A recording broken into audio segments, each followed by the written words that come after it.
Bonjour bien-aimé, sois béni dans le nom de Jésus. Vraiment, je ne vais pas être trop longue. Je veux te parler de quelque chose que j'ai vu sur les réseaux sociaux. Voilà. J'ai pris connaissance d'une vidéo où des enfants sont allés verser même du pétrole sur leur maman pour la brûler. Voilà, pour la brûler. J'ai eu mal au cœur. J'ai eu vraiment mal au cœur. En tant que mère, mais en tant que être humain. Oui, j'ai eu très mal au cœur. Ça continue même de me faire mal. C'est pour cela que je fais cette exhortation. Oui, je fais cette exhortation-là pour te faire comprendre que même si un homme, un soi-disant homme de Dieu, un berger, ou je ne sais qui d'autre, comment on peut l'appeler encore, vient te dire qu'il a eu une révélation, ou bien il a eu ceci, il a eu cela, il a vu ta mère ou ton père en train de te manger, être responsable de tout ce qui est négatif dans ta vie.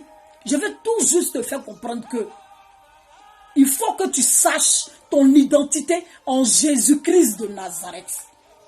La Bible dit que Dieu a tant aimé le monde, c'est-à-dire tu as tellement aimé le monde là, c'est pas le vide, c'est toi y compris, c'est ta famille y compris, ta mère y compris, tout le monde là, c'est ce qui vit avec. Qu'il a donné sa vie, afin que quiconque croit en lui ne périsse jamais, qu'il ait la vie éternelle. Ton berger là, il sait ça. Voici encore ce que je vais te dire dans mon exhortation. Même si cet homme-là vient te dire, ce sont tes parents qui sont responsables de ton échec, et que tes parents même confessent cela, qu'effectivement, ils reconnaissent qu'ils confessent que c'est eux qui sont à la base. Ça ne te donne pas le droit de nuire ou de tuer. Parce que si eux, ils voulaient prendre la décision de te tuer depuis, tu ne serais pas en vie. Voilà. Je veux aussi encore te rappeler dans mon exhortation que la Bible dit, malheur à celui qui met sa confiance en l'homme. Vous avez mis votre confiance en ces soi-disant hommes de Dieu là. Voici le malheur qui vous arrive.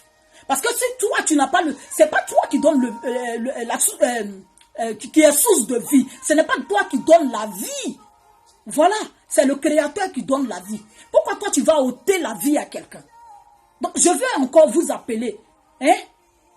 Vous tous, mes frères et sœurs, là, que tu sois chrétien ou pas, que tu te cherches pour dire que oui, maintenant j'ai décidé de m'attacher au Seigneur.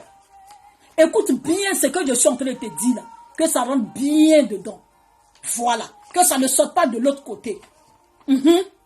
Exode 20, verset 12 dit, honore ton père et ta mère, afin de jouir d'une longue vie dans le pays que l'Éternel t'a donné. Ou te donnera.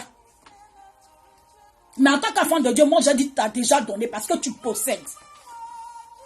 Ce que les projets qu'il a formés pour toi. C'est quand tu ne connais pas la parole de Dieu, quand tu es dans l'ignorance, que tu peux avoir de tels agissements. Quand tu es dans l'ignorance, que tu peux avoir de tels agissements. C'est pas possible. Regarde, les mauvais esprits qui sont tapis dans l'ombre là. Les mauvais esprits qui sont tapis dans les lieux célestes là. C'est eux qui peuvent pousser des gens à commettre de telles actions, à faire de telles choses. Regarde, je vais te dire, Ésaïe 41, verset 10 dit, je vais lire pour toi, ne crains rien car je suis avec toi, ne promène pas des regards inquiets car je suis ton Dieu, je te fortifie, je viens à ton secours, je te soutiens de ma droite triomphante. Qui est assis à la droite du Père? C'est Jésus-Christ de Nazareth. Christ a donné sa vie à la croix. Il est mort avec toutes ces choses-là, ces méchancetés-là, avec toutes ces mauvaises choses, ces blocages et autres. Et il est ressuscité avec ta vie. Il est ressuscité avec toi. Donc tu ne sais pas qui tu es. Tu ne sais pas celui dont tu es la fille ou bien celui dont tu es le fils.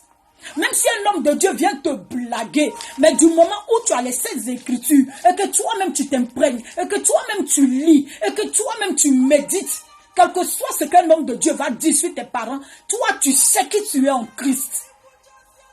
Regarde, Luc 10, verset 19 dit, Il vous a donné l'autorité, le pouvoir de marcher sur les serpents, les scorpions et sur toute la puissance de l'ennemi. Hey! Et puis rien ne pourra te nuire. C'est toute la puissance de l'ennemi. Donc même si quelqu'un s'envole la nuit, même si quelqu'un s'envole dans la journée, regarde, hein, ça ne peut point te toucher. Parce que tu as foi en celui qui donne le souffle de vie. Ah, bien aimé, on n'a pas besoin de parler en chinois pour comprendre cela. C'est sauf si tu ignores la parole de Dieu. Si tu es ignorant de ça là, c'est là qu'on peut te malmener. Tu vois? La Bible dit, ces esprits mauvais là, ils sont tapis dans les lieux célestes, en train de combattre. Donc, sois en éveil, mon frère, ma soeur, sois en éveil. Voilà. Sois en éveil. Faut pas dormir. Il faut prier. Il faut méditer la parole de Dieu. Il faut croire en celui qui a reçu le nom qui est au-dessus de tous les noms. Ne mets pas ta confiance en un homme. Sinon, c'est le malheur qui va t'arriver. Bien aimé, c'était là mon exhortation. Je ne vais pas prendre plus de temps. Soyez bénis dans le nom de Jésus. Mais réalisez que on ne pourra être au-dessus de toutes ces choses-là que par la parole de Dieu. Si elle est en nous, hein, et que nous la confessons là, même qu'on va te dire ton cousin avec qui tu manges là, ce qu'on craint c'est les empoisonnements. Mais même la Bible dit que même si tu bois des breuvages empoisonnés là, ça ne pourra pas te toucher. Voilà. Donc, croyons, ayons la foi en Christ et en la parole de Dieu. Hein? Le Saint-Esprit est là pour combattre pour nous. Quand Christ est monté dans les cieux, là, il a dit qu'il enverrait une personne qui est l'Esprit de Dieu. Ce n'est pas une chose. Hein? Le Saint-Esprit, c'est une personne. Donc la personne est toujours avec toi. La personne est en toi.